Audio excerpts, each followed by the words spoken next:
Have to go hit the OK button on my screens. Got it. And awesome. Excellent. We are live. All right. So we are making handmade pasta. And this is actually just so easy. I think that I have taught this a lot the past few weeks. So I'm excited to share it with you guys. On Monday, you guys could just make sure you're all muted. Let me see if I can help too. Let's see. Okay, I think. There we go. All right, awesome. Yeah, so I actually had 17 Girl Scouts get their cooking badge with me on Monday, and we made handmade pasta. So if they can do it, you guys can do it. Really simple. There's 4 ingredients. I've got flour, and this is just all-purpose flour. I don't use anything fancy, or you could use 00 if you wanted. But I like all-purpose. I think it works great. And then I've got some eggs. I've got 3 eggs here, olive oil, and then in this bowl I also have some salt. So I'm just gonna stir my salt with my flour, and then I'm gonna create, I call it like an inverse volcano, but essentially like a little well right there. Perfect.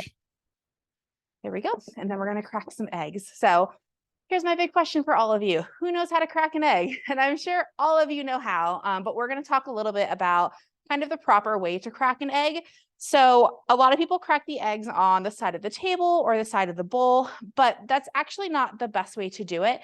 You get a lot more little shells and they push into your egg. So you're more likely to get little shells. There's also bacteria that lives on the shell and is like going into the egg. I don't actually think it's anything to worry about. I don't know the science, but it should be fine, but so you should really crack an egg on a flat surface. And my favorite way to crack eggs is, I'm going to put my eggs over here so they don't roll on me. It's what I call gladiator eggs. It's a game that my partner came up with, and I think it's absolutely perfect. But if you have 2 eggs, you crack them against each other, only one's going to break. So this is kind of like, you get to see which egg is the strongest. But if you guys look, there's just 1 egg there, beautiful crack, and we're going to open. There we go. I've got my little compost bowl over here. If you compost, it's for composting. If you're not a composter, it's your trash bowl, but I call it my thank you for coming bowl. So, thank you for joining me. I don't need you anymore. Look at that. This egg cracked this other one too. So far it's definitely winning. But it's just a way to make sure that when you're working in the kitchen, it broke all 3. So that's why we call it gladiator eggs. That egg is the champion. But anyways, it's just a really good way to make sure that your workstation is staying clean as you're going. Because I think a lot of times when we're cooking and we're going back and forth from the trash can, or there's a big mess where we're working, it can get a little frustrating. So just having a little bowl here is so great. And when it's full, I put it in the trash, no big deal. All right, so I've got my eggs here. I'm going to add a little olive oil. And then I'm going to scramble it. So a really great way to not chase your yolks around is just give them a quick little stab, and then they'll mix really quickly. So I'm just bringing it together. All right. So now I'm going to pour my eggs into my center little well here. If you're like a true Italian grandmother, you do this all on the counter. I don't trust myself enough to not make a huge mess, so I use a bowl. But if you guys want to be brave at home and try it on your counter, more power to you. Instead of an inverse volcano, you're going to make like an actual volcano. All right, so this is kind of the key to your dough now. We don't want to add everything all at once because that's going to give us a really clumpy dough. So we want to slowly incorporate our flour. So I just have my helping hand holding the bowl. I'm going to stir it around, and I'm going to use my fork, and I'm just going to go around, and I'm going to grab just a little flour. And then I'm going to mix to combine that, just like that. Great, that's combined. I'm going to go in, get a little bit more, and do the same thing. And so you're just going to kind of keep doing that. Eventually, you're going to get to a point where you're really not able to grab just a little bit anymore.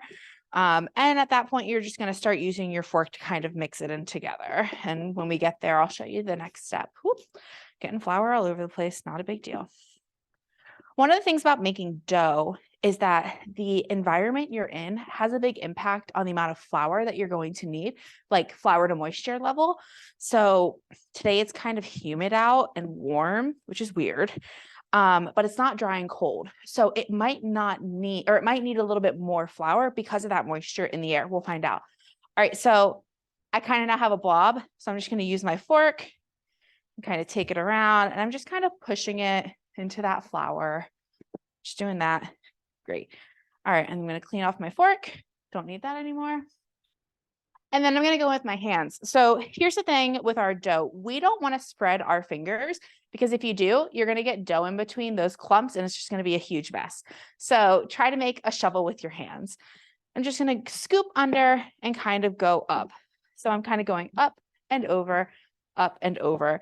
And what I'm doing is I'm bringing that dry flour from the bottom up and over my dough. All right. So as I was kind of talking about the whole moisture thing, that might mean that you actually don't use all the flour in your bowl. I'm kind of surprised. I'm using all my flour and it feels really nice and soft. So that's kind of great news. It's easier to add flour than moisture. So if you're feeling it and it's starting to feel like it might be a little dry, take it out. We can always add moisture back. You just put a little water on your hands. I've got a little flour and stuff in here, so I'm going to leave it. Maybe I'll need it. Need it. That's funny because next we're kneading. So we're going to knead our dough, and I'm going to feel, oh yeah. So you guys see how it's like tearing? Totally normal. But we're going to knead that dough and it's going to make it smooth and elastic. So let's see. I'm getting a little stickiness here, which means that my dough is too wet. So I'm going to add, and I've got more flour too if I need. So let's see. That's feeling pretty okay. I'm not really getting any stickiness. Look at that. It was just like the tiniest bit of flour that I needed. So to knead the dough, you're essentially doing like a push, fold, turn, push, fold, turn. That's one way.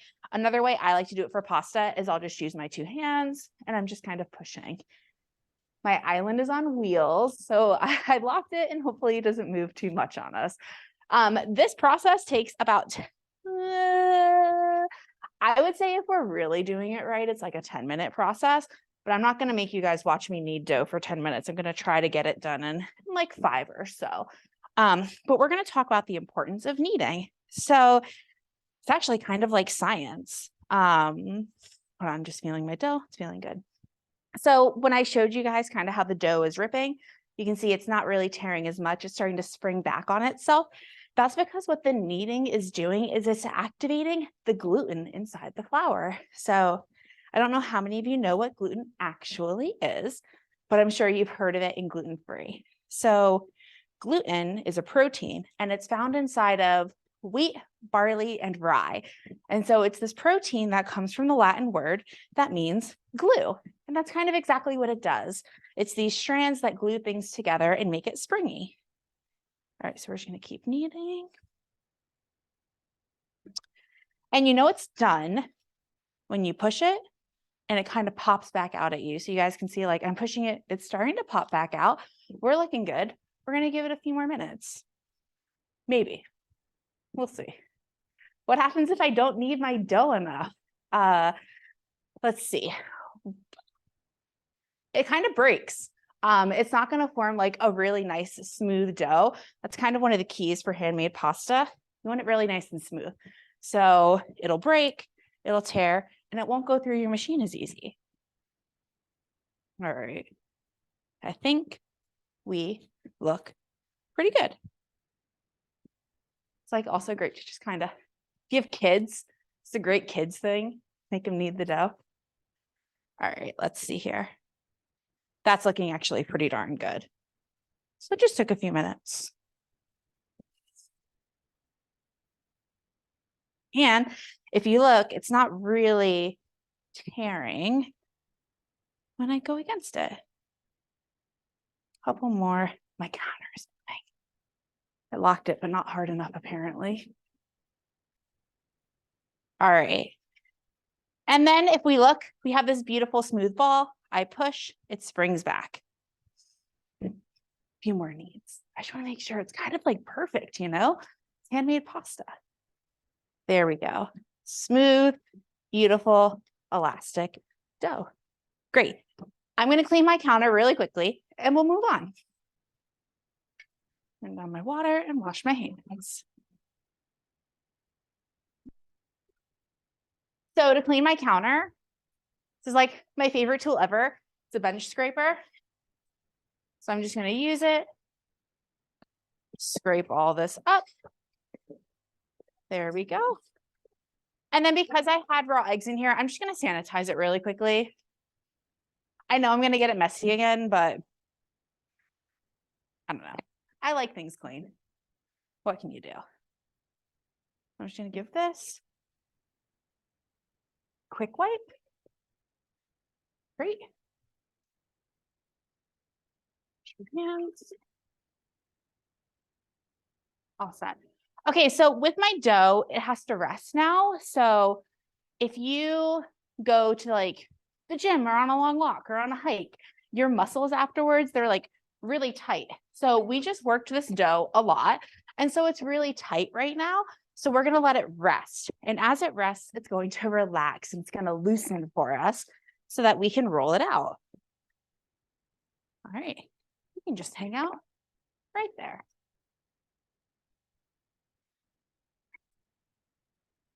This class has like no real knife skills, but I have some sage and basil, so I thought I would show a couple little things.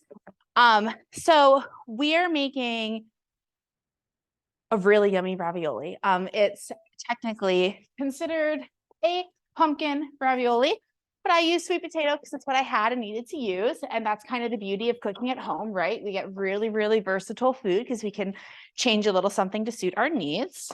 And with that, we have sage. So the sage is going to go in the brown butter walnut sauce.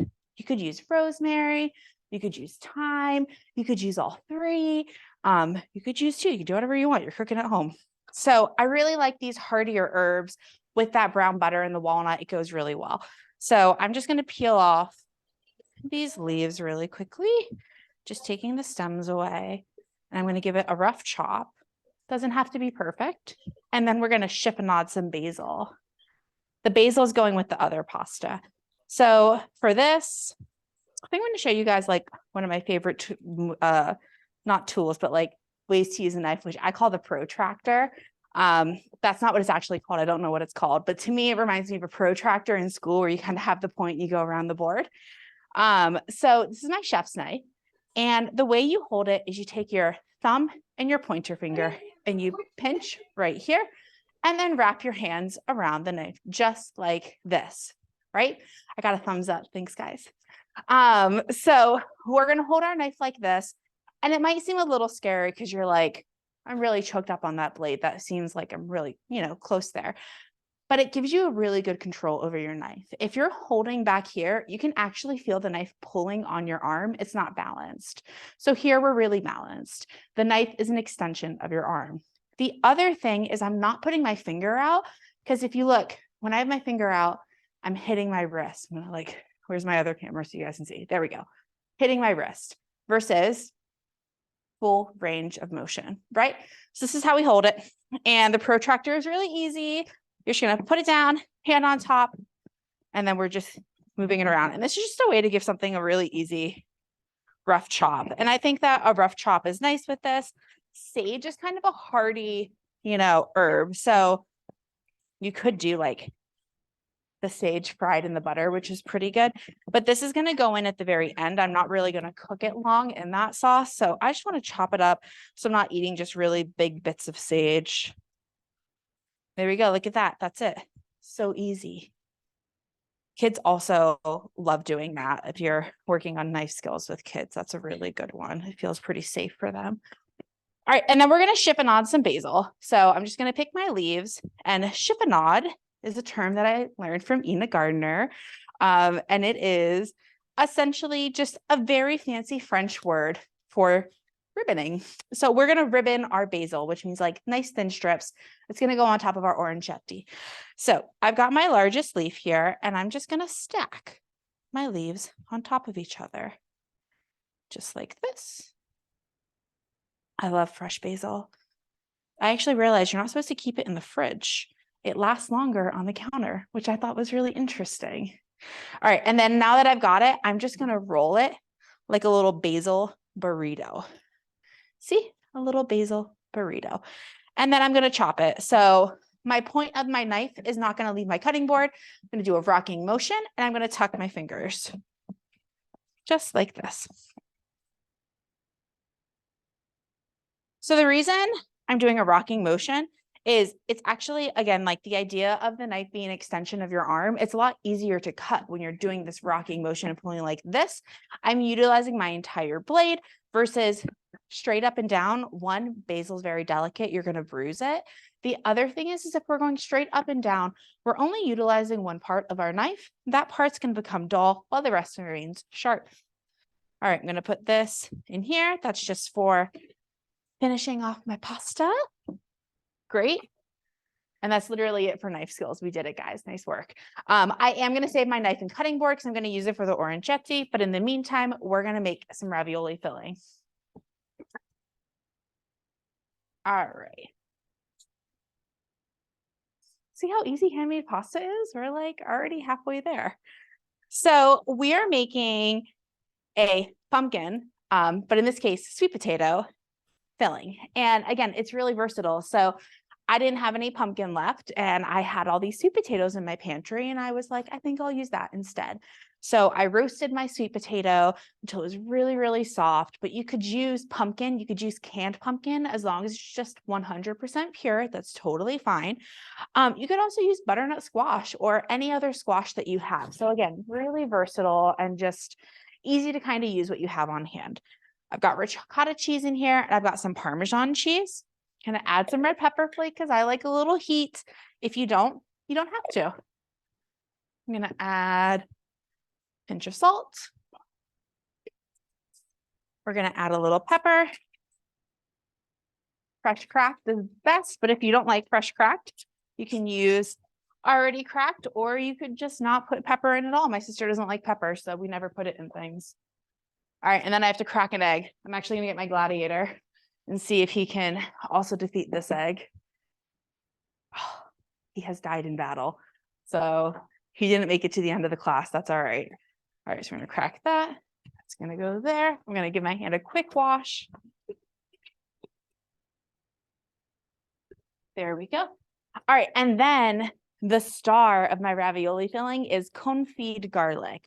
So what is that? Confit means to cook in fat. So like confit duck, things like that. It's just cooked in fat. So in this case, it's peeled garlic cooked in olive oil, little red pepper flake, and salt. I keep it in my fridge and it's great. So if you want to peel the garlic yourself, you can. If you want to buy like the bulk bag of peeled garlic, you can do that. Oh, put this here so you guys can see it better. But essentially what I did is I put it in my pan, garlic covered with olive oil, a little red pepper flake, and then I brought it to a simmer and I cooked it until it came up to, well, until it looked like brown and soft and beautiful. And then I just turn off the heat and let it sit there. And it's so good. I use this in everything. It's perfect for this time of year. It takes away that harsh garlic flavor and it's just so like unctuous, I think is the only right word to describe it. It's so good. I'll put it on toast, anything. But in this case, we're putting it in ravioli. So I just pulled out the garlic that I want. I took a lot of garlic because I'm really feeling garlic today. This is going to go back in my refrigerator, ready for me for next time. And then I'm just going to smash this a little so it's really soft. And I just want to make sure I'm kind of getting like an even dispersal of my garlic. So good. I'll use this with vegetables too. Like if I'm just cooking green beans in the pan, I'll turn the heat up high, add a little of the garlic oil, cook the green beans and add some garlic and call it done. It's so good. So I just smashed this all up. That's also going in my ravioli filling. And we're mixing it up and that's it. Our filling is done. So good. I'm gonna smash up my pumpkins. I'm going to use an actual spoon instead of this tiny little spoon, I think. Let's see. Oh, yeah. This bigger guy is better. There we go. I can feel my fingers touching the filling, which is totally fine, but obviously my spoon was too small. I'm just going to mix it all together. There we go. Such a yummy filling. it screams like this time of year to me, you know? I think that's one of the beauty of like eating with the seasons. You really get to enjoy just the different flavors of the seasons as the year goes on. So right now I'm trying to, you know, get as much of that really yummy, comforting food as I can because we're coming into spring. Oh, I can't not show you this. So I put my filling in a piping bag. The easiest way to make ravioli or anything that's kind of filled like that is to put it in a bag and just pipe it. So this is my bag. And what I'm going to do is I roll over the top just like this, form a C with my hand and put it on top. I call it a little hand hat. It's like a little hat for my hands. See, just like that. Some people use a cup. You can totally do that if you want. I like to have as little dishes as possible. So I use my hand. So I'm just going to fill, I'm probably going to fill 2 piping bags. All right. And then I just flick up and we're good. So that's 1. There we go. And I'm going to do it with my next one. So this is great too. Like, let's say we make this filling. I think that when we're making something like ravioli or handmade pasta, obviously we're putting a lot of love into this. So it's really easy to do a big batch and freeze. What I probably don't use from this filling over the weekend, I'm going to make ravioli and I'm going to freeze it. And it's really easy. I'll show you guys how we're going to do it. And I think it's a great way to kind of say like, I'm taking this time to make this really, really yummy meal. Why don't I just go ahead and make enough so that at another time, if I'm feeling really tired and I just don't know what to do for dinner, I have this really incredible homemade ravioli ready for me. It's done in like 5 minutes. You know, we might as well just go ahead and prep, right? All right, so our ravioli filling is done. That's amazing. So ravioli filling is done. I have our pasta dough is done, and that means that now it's just time to start rolling pasta. So we're going to start with the Orecchiette. It's a hand-rolled pasta, a little bit easy. Well, it's not really easier. They're all easy, but it's by hand. We don't need any special tools, right? So I'm not going to sit here and like make you guys watch me do a whole portion of this, but we'll do enough so that we can cook it and see what it looks like, right? So I'm just going to take a bit of this. I'm going to save this dough for the ravioli, and I'm going to wrap it because I don't want it to dry out. But look at how nice and soft and beautiful this is now. So here's what we're going to do. We're going to play with it like it's Play-Doh, guys. So I'm going to just rip it in half, and then I'm going to make a snake. So it's just like Play-Doh. You're releasing your inner child again. You get to play with your food, everybody. All right. And I'm just going to do a snake. And look at that. Ready? It's like shrinking in on itself. That's that gluten. Just doing its gluten thing. All right.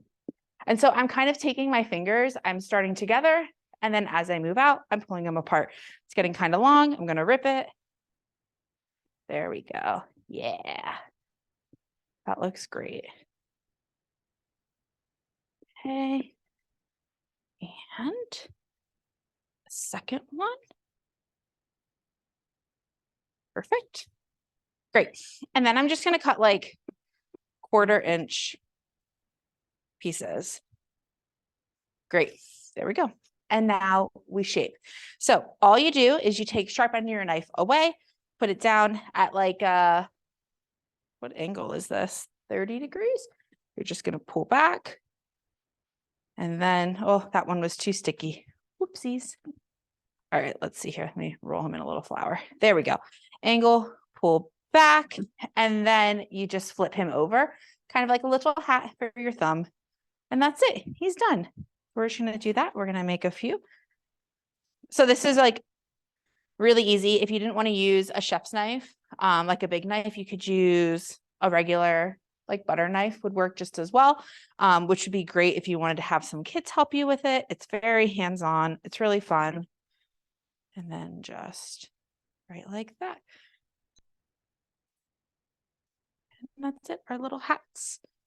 And then the beauty of oh, you guys see me dropping my knife. That's not very safe. The beauty of handmade pasta is it only takes like, I don't know, 90 seconds to cook. It's absolutely amazing. So, and that's like when it's like really fresh. If it's frozen, it might take a little bit longer, but it's a really quick cook. So you're really putting the work in on the front end, and then before you know it, you're eating, which I love. All right, so we're gonna make probably just this much, and then we're gonna go and we're actually gonna go ahead and get it cooking and finish it in the sauce, and then we'll move on to our ravioli. So we'll make 2 pasta dishes. I've got some sauce going in a little pan because you always want to finish your pasta in sauce. And I'll talk about that why later. So I've got some sauce going in a pan, and I cooked up a little bit of chicken sausage earlier and just added it to my sauce, and it's hanging out there just cooking and doing its thing. Pretty little orecchiettes. Oh, look at that. So I'm just tossing them in flour so they don't stick to each other or anything. But you guys can see I have my little orecchietti. So easy. So we're going to move this to the side. I won't make you guys watch me make all of it. I'll make some more later. And I'm going to bring this up to a boil. My pasta water is already boiling, which is great. And I'm going to bring my camera over here so you guys can watch me do this, and then we'll come back. Okay. All right. So we're just gonna, let's see. We also have to pull this up. I hope nobody has any vertigo. There we go. I cleaned my stove for you guys. Boom. There we go. So bringing my water up to a boil. My pasta is cooking. That's great.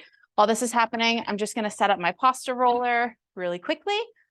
So there's like a little hole right here that goes on the edge of my island.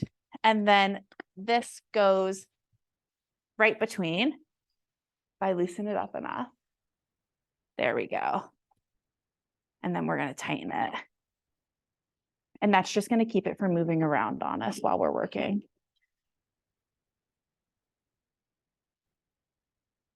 There we go.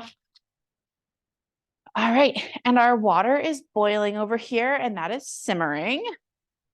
So I'm going to add my pasta. So we always want to finish a pasta dish in water. And the reason for that is it helps kind of cook and bring all the flavors together, and the pasta gets a chance to absorb that flavor. All right, I'm just going to give it a little move around so it's not sticking. Oh, they're so cute. And they're so few. I've never made that little at a time, but I think it's really great. And they just pop right up just like that. My sauce looks great. I think I might have a little too much sauce, but maybe I'll put a little bit out over here. There we go. Yeah, that's better. All right, and they're floating. So how do I know when it's done? It takes about a minute, but one of the things I like to do is I'll use like a finger check. So I don't want to say you want it to feel slimy, but you definitely don't want it to be like too firm, right? Al dente is always good. My water is salted, and the reason that we salt our pasta water is it's infusing that flavor in the pasta as it's cooking. This looks great. And then what we're also going to do, we're going to finish this directly in the sauce, and then we're going to add just a little bit of pasta water.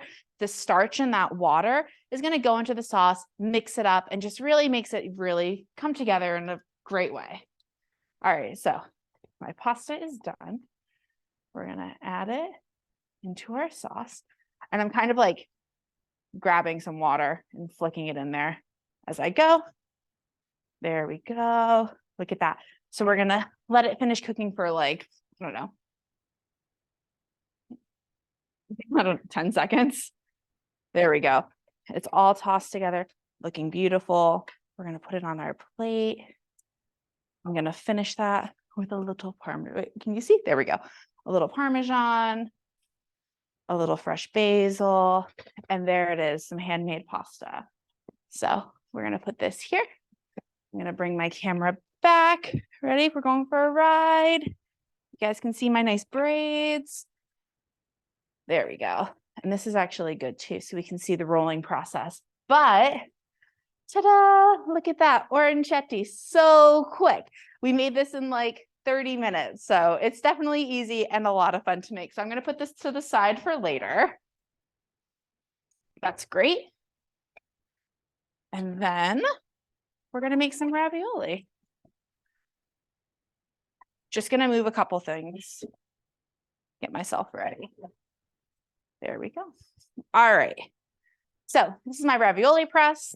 This is my flour in case I need it. And this is my pasta roller. So we're gonna take one sheet and I'm gonna cut this in half. It's gonna get really long. I love this part. So I'm gonna work with one bit at a time. I'm gonna roll this back up. We're gonna start on our largest setting. And I'm going to take my dough. I'm just gonna start flattening it out by hand. It feels so soft and lovely. I'm gonna add a little flour. So we don't need a lot of flour. The more flour you add, the drier it gets, the more likely it's gonna crack. This is especially important when you're making ravioli because you don't wanna crack your flour or your dough and then your like filling is seeping out everywhere, right? So just a little flour to keep it from sticking here. And then we're gonna put in our little crank. And here we go. So you roll it through once, and then this is also kind of really important. We're going to fold it like a book, like a library. It's a little book fold, right? So I folded those two edges in. So now I have two flat edges. You see the two flat edges? Those flat edges go through just like this. Perfect. So that was the first number. I went through twice. Everything else is once, and it's quick and easy. So I'm going to go to the next number, and we're just going to roll. I'm not adding more flour because it's not sticking to anything. It's very soft. It feels amazing, but it's not sticky. So I don't need more flour. Again, it's all about keeping it moist without being sticky. If we dry it out, that's not good for ravioli. It's fine for cutting something like fettuccine or something like that, but we want it nice. This is the fun part. It's just going to get longer and longer. So you could decide that you want to cut it at some point and work with shorter pieces. Totally fine. I enjoy the long pieces. I think it's really fun. All right, let's see. I think I might do, whoop, careful there. I think I might do one more. So just holding it up. Whoop, come on, you can do it. I'm rolling the wrong way. That'll get you every single time. All right, I'm going to grab my pasta. I want to make sure I'm not letting it sit folded like that because it's going to stick together. There we go. And rolled pasta. That's perfect. And then I have my little ravioli mold here. I will also demonstrate how to do it without a ravioli mold, but I love this mold. It's a way to make perfect shaped ravioli really quickly. So I'm just going to put a little flour down and I'm going to put my ravioli sheet here. Gently kind of go over. And then I just take this part right here and gently push it. So this is again why it's important to not add too much flour, because if I have it really dry here, when I push down, it's going to crack on me. All right, we're going to cut off the tip of our piping bag and we're going to pipe it in. So when using a piping bag, squeeze from the top, it's easiest, but we're just going to add some filling here. Holy smokes. Guys, I'm pretty excited. There we go. Just like this. It looks so impressive, but it really is just so easy and manageable. All right, and then we're going to take this sheet of pasta and we're going to fold it over just like that. I'm going to save these two little ends here so I can demonstrate how to do it by hand for you guys, but just folded it over so it's on top. I'm going to make another one so you guys can see the process again. I'm looking for my rolling pin. Here it is. All right, so I've got my little rolling pin now, and I'm just rolling so I can kind of cut it. Just like that. Actually, ooh, maybe I'll do like actual by hand. We don't have a ravioli or a pasta roller at all, but we want to make ravioli. How do we do it? Type of a situation. All right. Oh, he popped right out.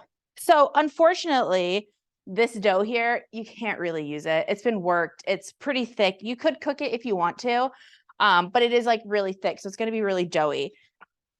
All right. And then what I'm going to do is take some parchment.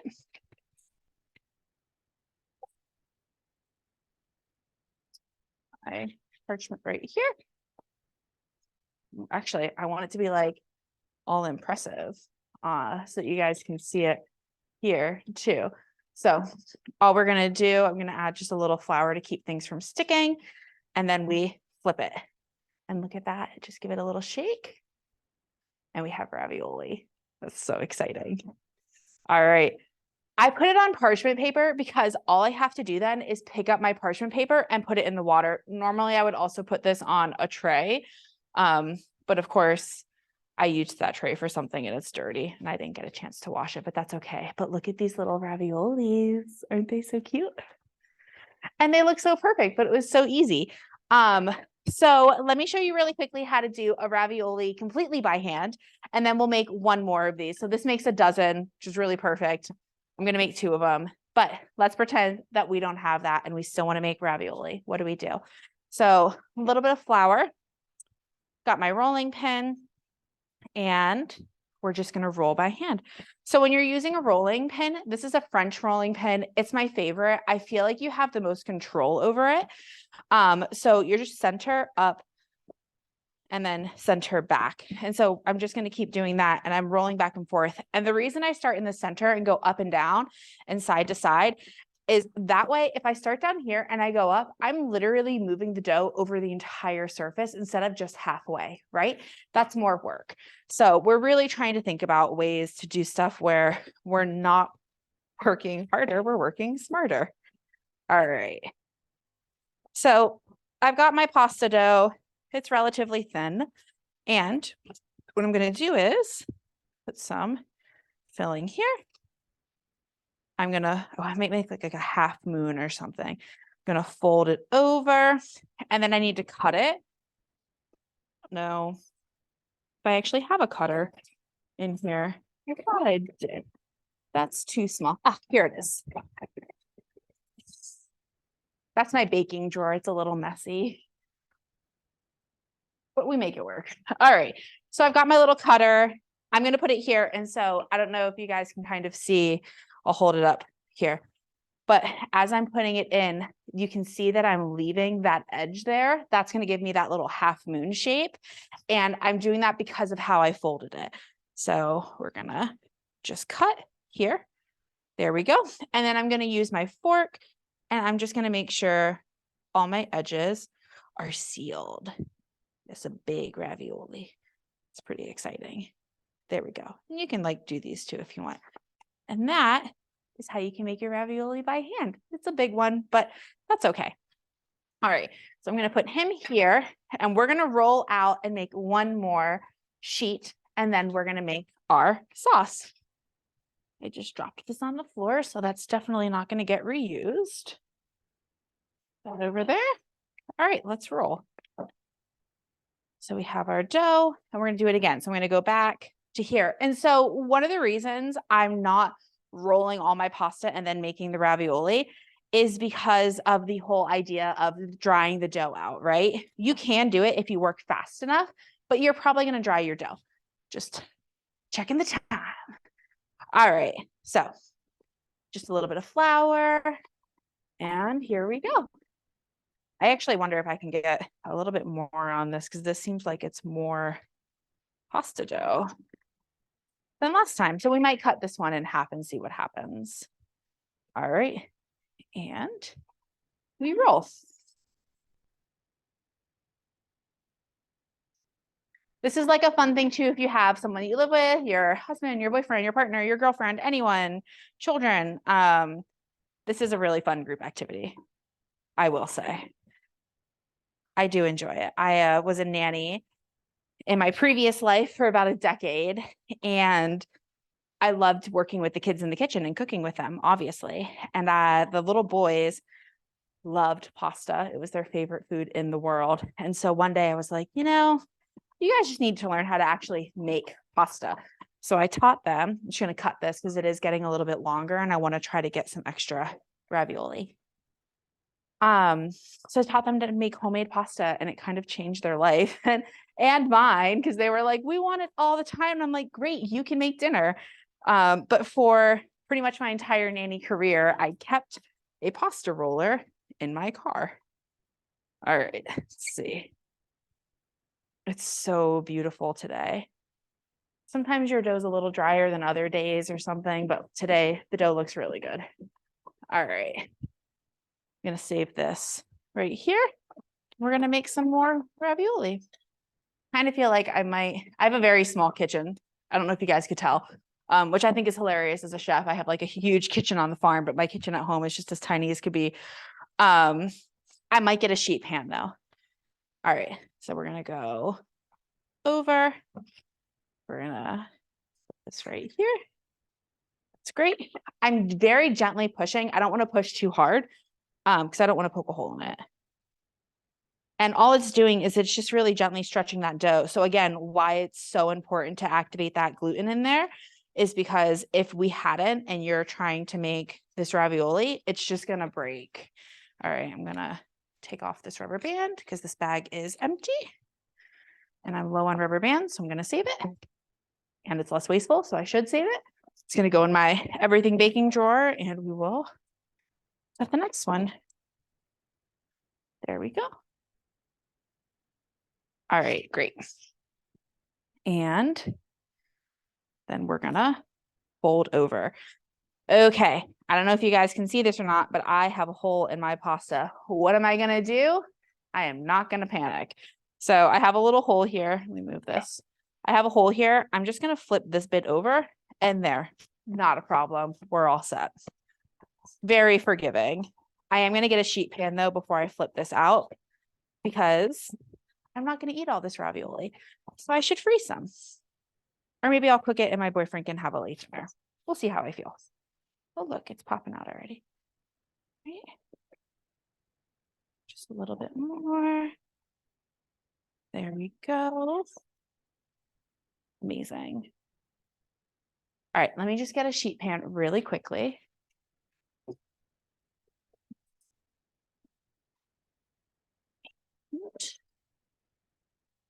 Here.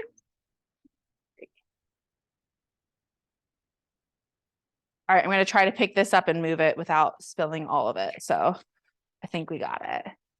Woo, buddy. There we go. This feels so much more secure. There we go. All right, add a little bit more flour. I'm going to put a little bit more parchment here because it's not full sheet. There we go. Just because I don't want it sticking and it makes my life easier. There we go. A little bit more flour. And then we're just gonna pop it out. So if I wanted to freeze my ravioli, this is exactly how I would freeze it. I would put it on a parchment lined sheet of paper, or that's hilarious, a parchment lined baking sheet, and I would freeze it. And you want to make sure it's frozen solid. Once they're frozen solid, you can put them in a Ziploc baggie, label it, and it's good in your freezer for 3 months as long as it's well sealed and you don't see any freezer burn. And the reason we do that is because if we just kind of put it all together, it's just going to be this big frozen blob. It's not going to work. So we want to have those separate pieces. All right, that's beautiful. We're going to do one more round. Our water is boiling, which is great. I'm going to turn on our pan that we're going to use for our sauce so that it can start to warm up. And we're going to do one more. So my dough did start to dry out a little, but I think it's okay.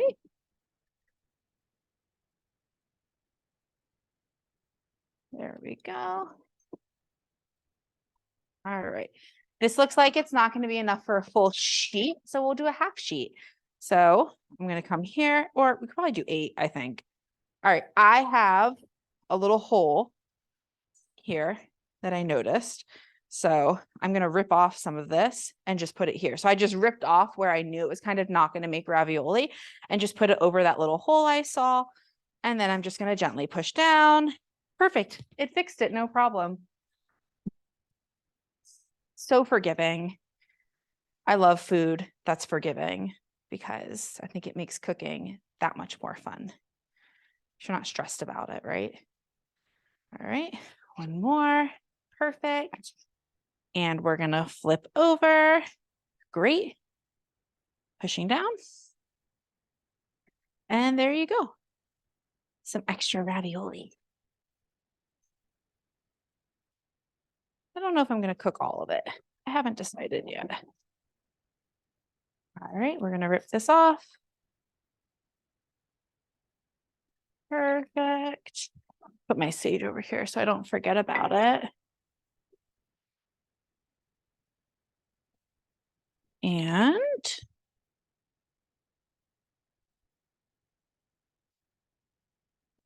put the last of this out. Look at that. I actually, I hate to use the word stole. I'm going to use the word commandeer. I actually commandeered this pasta roller and ravioli press from my mother like a decade ago because I just loved it so much. And the good news is she eventually bought another one, so I could keep it. All right, I'm just going to really quickly. So this is boiling. I have turned on the pan and I've added my butter. So we're going to brown it. I'm going to bring the camera over so you guys can kind of see what that looks like. And I'm going to quickly clean this surface area. So let's watch some butter brown. There we go. All right. So what is brown butter? Brown butter is when you're essentially cooking out the liquid in your butter and the sugars in it are going to not crystallize. They're going to kind of caramelize. So you're going to start to see little brown bits of butter. Just drop that in your pan.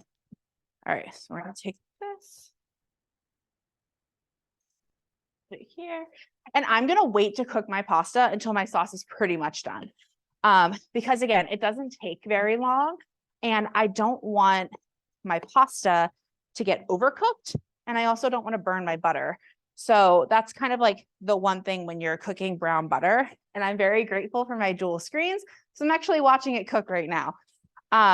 But you can go from like brown to burnt butter relatively quickly.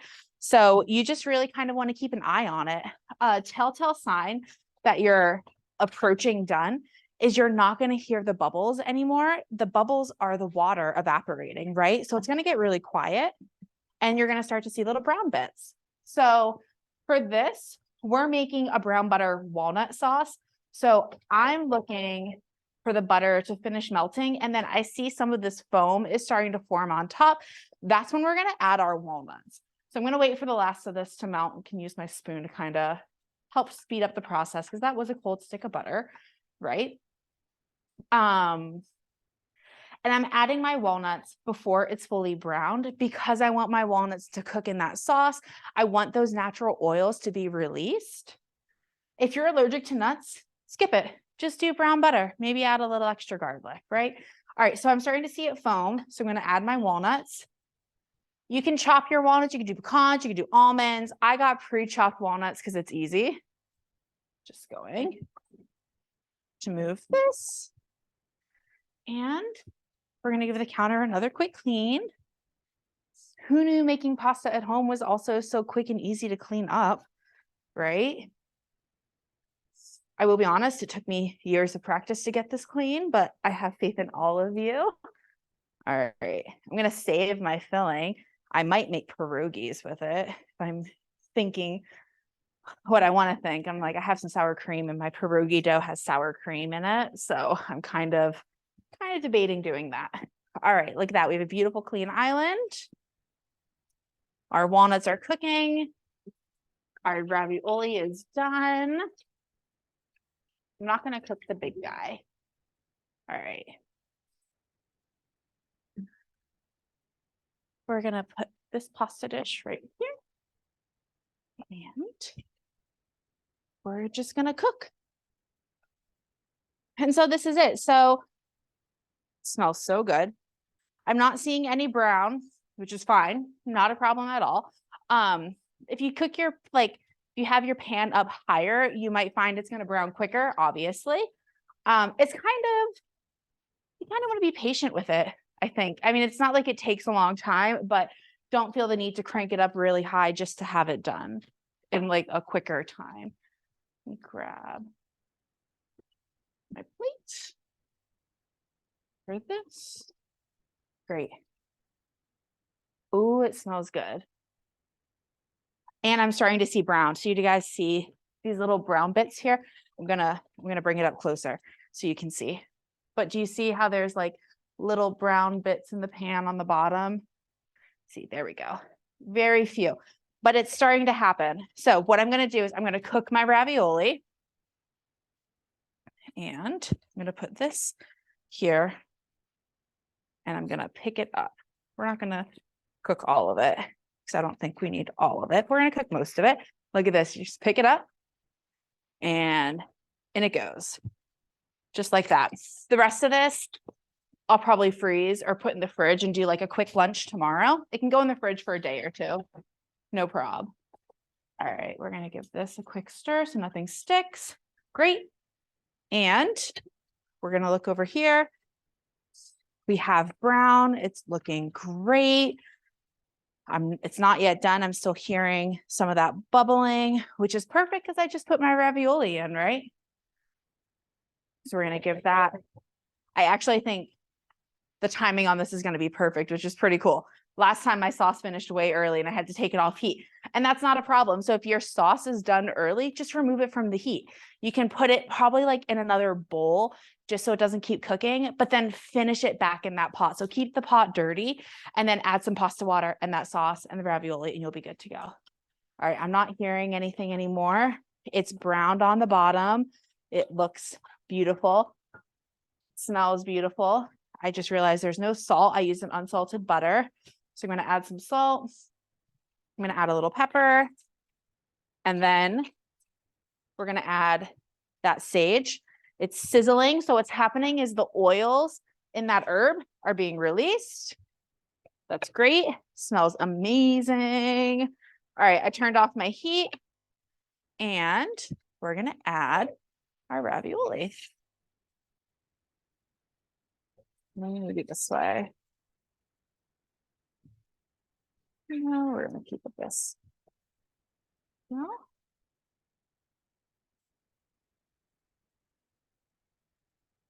All right, a little extra pasta water. There are so easier ways to get pasta water than using a slotted spoon. I highly recommend you employ them. All right, and then I'm just giving it all a quick toss. I'm gonna use my hands. Oh my goodness, guys, look at this. Doesn't that just look absolutely phenomenal?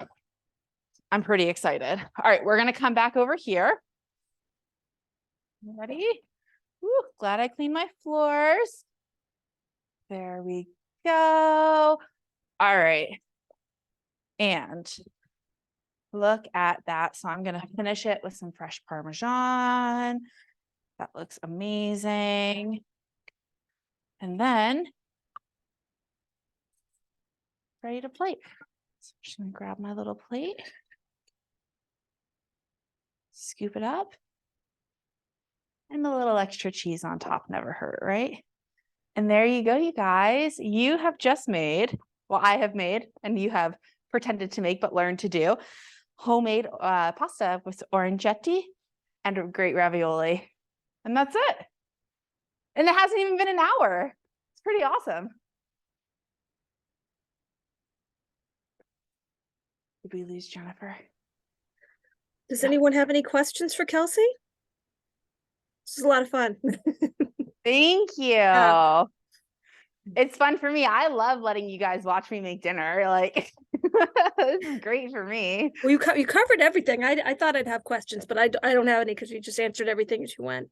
Oh, so that's here we go. So wonderful. Thank Kathy you. says, what a wonderful job. I learned so much. Thank you, guys. It was such a blast working with you and showing you how to make some really great pasta. I, again, think it's one of those things that people probably feel really intimidated about doing because it seems so difficult and kind of like, I want to use the word mystical in a way, you know, like you see all the Italian grandmothers doing it, but it really is something that anyone can do. And I think the key is a good pasta recipe, like a dough recipe. And the great news is I'm giving you guys a really great dough recipe. I would say that in your process of making it, the biggest thing is making sure that your dough is not too dry and kind of having faith in the feeling, right? So feel your dough as you're going. If it's feeling a little bit dry, add a tiny bit of water to your hands. That's kind of it. Otherwise, it's pretty easy. Oh, we have a couple of questions. Hit me with it. Let's go. Okay, where do we find the ravioli mold maker? Oh, Amazon. Yep. Okay. So that was I only know because I sent it to someone else. I didn't actually buy it. Like I said, I commandeered this one. And the next question is, what number did you end with the pasta rollout? So I ended the second to last number. I can't say exactly what number it is because every pasta machine is different, right? So I have some pasta machines that start at 7 and go to 1, and I have some that start at 0 and go up to 7. So it really depends on your pasta machine. But I normally stop at the second to last or like the one in front of that because you don't want it too thin. You still want it to be a little bit thick. On mine, I ended on, out of 9, I ended on 8. Yeah, but it depends on your pasta machine and which way it counts. Excellent. Okay. Linda says, great class, very informative. Tina says, you make it look so easy. It is easy. It is. Well, it's easy with like do it the first time and you're going to be like, this, I guess, is easy, but like the more you do it, the easier it is. And it's just kind of, I think, again, like the biggest thing is making sure your consistency of your dough is right. It's not too dry. And then also make sure you're kneading it enough. And when you like push it and it's going to spring back at you, if it does that, it's going to be really beautiful dough. Fantastic. Well, great. Well, last call for questions. I don't want to there's any more. Oh, were the eggs room temperature? Linda wants to know. Oh, they were room temperature. I don't actually know if that makes much of a difference in terms of the making of the pasta dough, but I normally, whenever I'm cooking with eggs and it's going into something, dough related, cookie dough, pasta dough, whatever, I normally just have room temperature eggs. And what I do is I just pull my eggs out as I start to get ready. So when I'm gathering things and kind of getting myself ready to do it, my eggs just kind of come out first thing. Great, good to know. I would be interested to see the difference between the pasta consistencies with cold eggs versus room temperature eggs. I think that would be an interesting science experiment.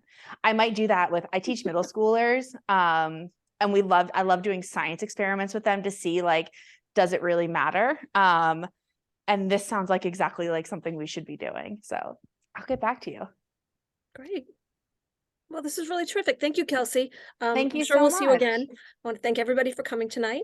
And yeah, let us know how you do. I'm going to make some this weekend, I hope. So well, you guys feel free to send me some photos. The other thing is I always say, I'm here to help you guys even after this class.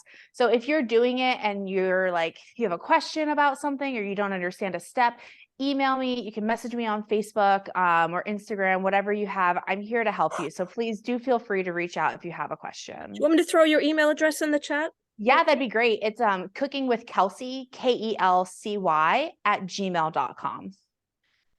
And my website is Chef Kelcy, KELCY .com. Yeah, chefkelcy.com. Everybody hurry and copy and paste those. I think it might be on the packet I sent, possibly. Yeah, it is. Yeah. Yeah, see, I think these things through sometimes. You got it all covered. That's the goal. So Great. Thank you guys so much. It was such a blast. And just let everybody know, I will send out a link to the video when it's available on YouTube, or which will be in about a week. Or you could just check YouTube through our library website for any number of videos. We have lots of videos, lots of program videos, and this will be the newest one. So our address is danverslibrary.org to check that out. So thank you again, everybody. Thank you so much, Jennifer. It was so much fun coming and working with you guys. Thanks. Have a good weekend, everybody. Good night.